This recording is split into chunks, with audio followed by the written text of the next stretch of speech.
question is, how come Matthew can be an eyewitness account if it quotes Mark, an earlier source? I think it was 25% of it's quoted from Mark. Yeah. How does that make that an eyewitness account rather than just another biography from the time period? You bet. The overwhelming evidence is, due to the writings of the early church fathers, that Matthew wrote Matthew, Mark wrote Mark, Luke wrote Luke, and John wrote John, in spite of the fact that you're very accurate. The original manuscripts, the earliest manuscripts that we have, do not have at the start the Gospel according to Matthew, the Gospel according to Mark. Okay, that was added. So you make a great point.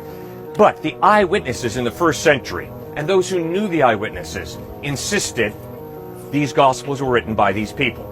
But even if they're wrong, it doesn't change the fact that the eyewitness community accepted Matthew, Mark, Luke, and John as historically reliable.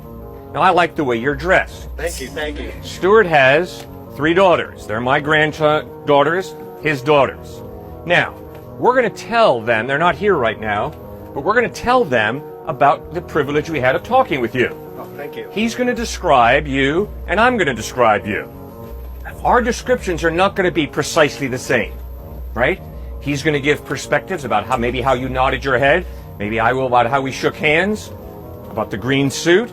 Okay? All right? And they're not going to be identical descriptions. That doesn't mean we're